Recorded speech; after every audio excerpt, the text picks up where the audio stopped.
their solidarity as well as humanitarian support.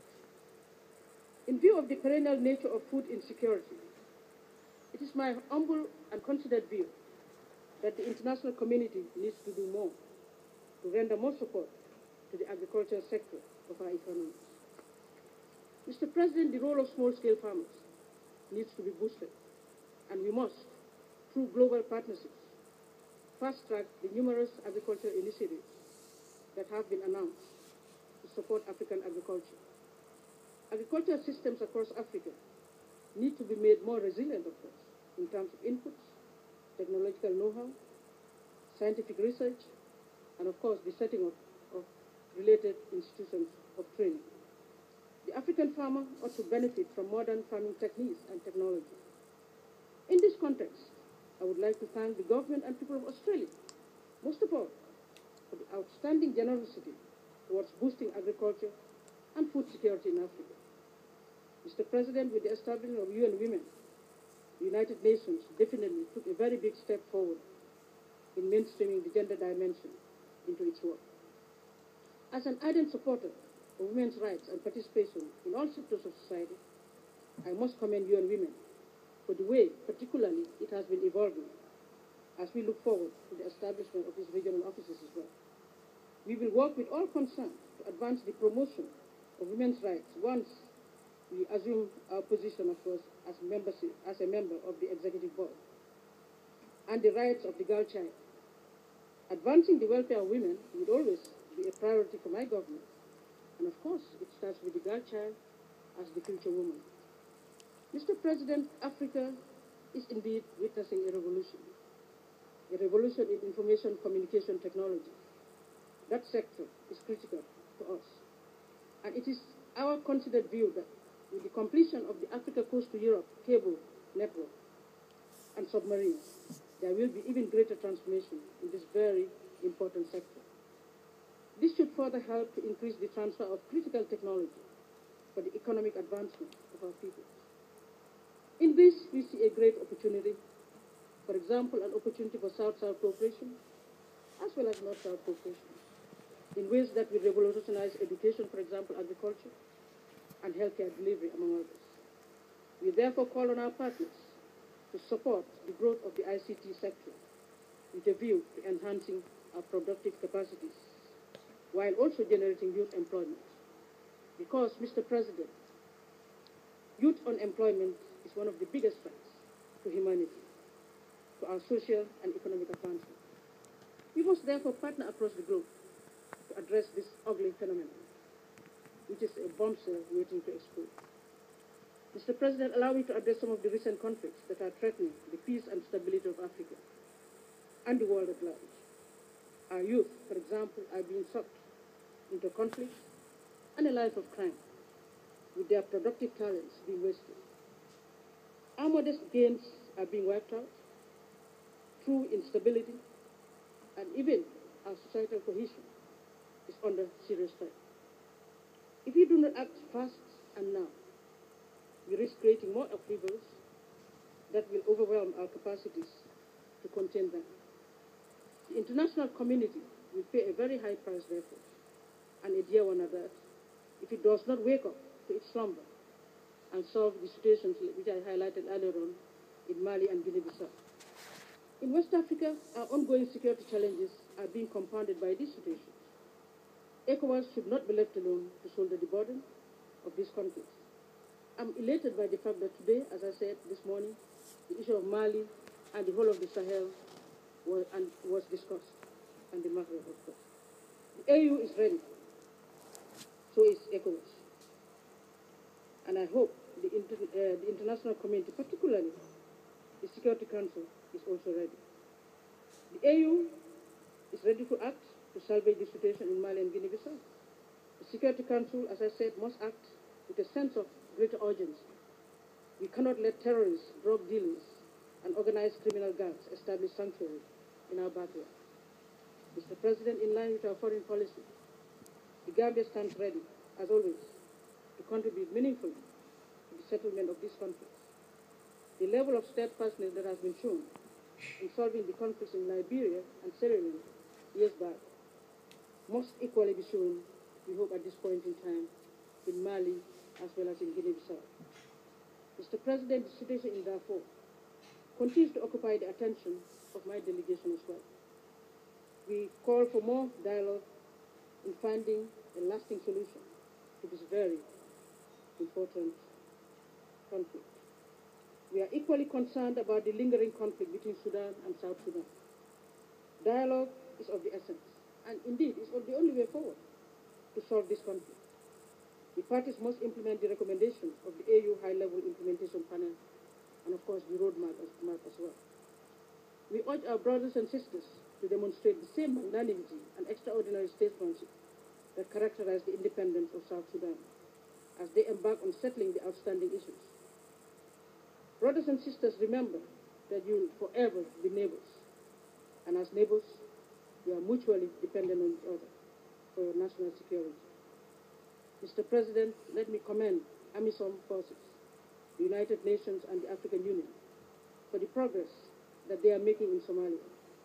The pressure must be sustained until all of Somalia is liberated and placed under the sole authority of the Somali government. Insecurity and piracy must be stamped out. The spoilers must be denied sanctuaries, lest, of course, they continue destabilizing the whole of the Horn of Africa. Mr. President, as we dwell on these conflict situations, we're equally concerned about the various conflicts ravaging the Middle East. Afghanistan, for example, has been in conflict for too long. It is time that Afghans be given enough space and capacity to solve their problems. Dialogue and national reconciliation that is homegrown and all-inclusive, of course, is the best way forward to lasting peace and stability in that country. Mr. President, we all witnessed the dramatic and historic events that transformed parts of the Middle East and Africa. It is our hope, therefore, that these transformations will endure and nurture the ideals of peace, security, development, and, of course, democracy. We must not lose sight of some of the negative concomitants of these upheavals, and is currently evident in Syria, as I'm talking to you.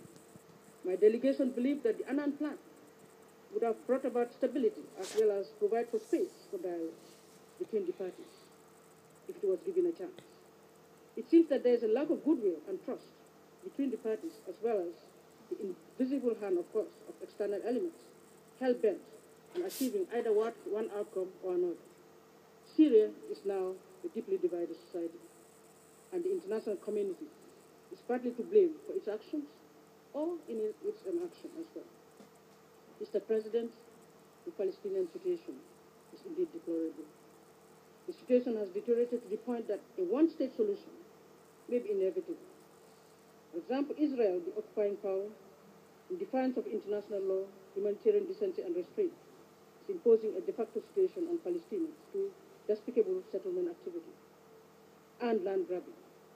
The sad reality is that it is the mechanisms of the United Nations Security Council that are constantly invoked to further delay or stifle necessary action in bringing lasting peace to Palestine. The excesses of Israel, land grabbing, settlement activity, mass imprisonment of Palestinians, denial of revenue, maiming, murder of Palestinians by the state apparatus, and many others ought to be halted. Truth, of course, is bitter as always, we are told, but it is what it set all of us free. Mr. President, let me also address some burning political issues of the time. The embargo, for example, imposed on Cuba by the United States 50 years ago, is still in place for no justifiable reason in our era. If it were made sense then, indeed, perhaps it must have made sense then, but I'm telling you that today, Mr. President, it does not make sense at all, keeping it in place. It is shameful that in the 21st century, as I'm talking to you, a Cold War relic remains as the main stumbling block between the establishment of good neighborliness and neighborly relations and the rejection of empty political cacophony in some quarters. We call on the United States, therefore, to totally do away with the embargo and throw it in the dustbin of history, where indeed it rightfully belongs. Mr. President, my delegation would like to use this rostrum as well to the collective membership, of course, of this organization, the United Nations, including, of course, China, to contribute to opening the avenues for membership of Taiwan in the various funds, agencies, as well as treaty bodies and programs. This will only enhance the effectiveness of these bodies. The world stands to benefit, not only Taiwan, for our mutual benefit. Taiwan is a key player, we all agree, in technology, in international trade, in politics, and many other areas. It has enduring ties with China, and so what we are appealing for is the practical extension of the rapport that Taiwan has with China at the international stage as well. China conducts trade, business, as well as tourism with Taiwan, both engaged in discussing a range of bilateral issues, as I'm talking to you. Of course, the rest of the international community should follow suit and ought to do the same, including the United Nations and its members, its member states. Avenues of dialogue have to be opened. Mr. President, our stalled reform of the UN Security Council is critical and is indeed disheartening. Year in, year out, we come to these general assemblies, we meet in different fora and discuss the issues, we dialogue, we exchange, and we come to some kind of proposals, and then we do not get anywhere after that. I will refer to what Kofi Annan said at the time of launching his famous report that we all remember, in larger freedoms towards development, security, and human rights for all. That no reform of the United Nations is indeed complete without the reform of the Security Council. I think that is critical. It is as valid now as it was when it was said 7 years ago. The resistance to change should come to an end. The paralysis of the reform agenda must come to an end. We cannot afford as a globe to be in a state of coma when larger regional interests, especially those of Africa, are at stake and they get shunned around or jettisoned. Africa needs to be at the table, and we will not budge on this demand, as previous speakers have said, as our heads of state have reiterated here. We must reform or risk delegitimizing the actions taken and the decisions made in the name of our collective security as a group. Mr. President, allow me at this point as well to recognize the appointment of His Excellency Mr. Jan Ellison as the new Deputy Secretary General of the United Nations.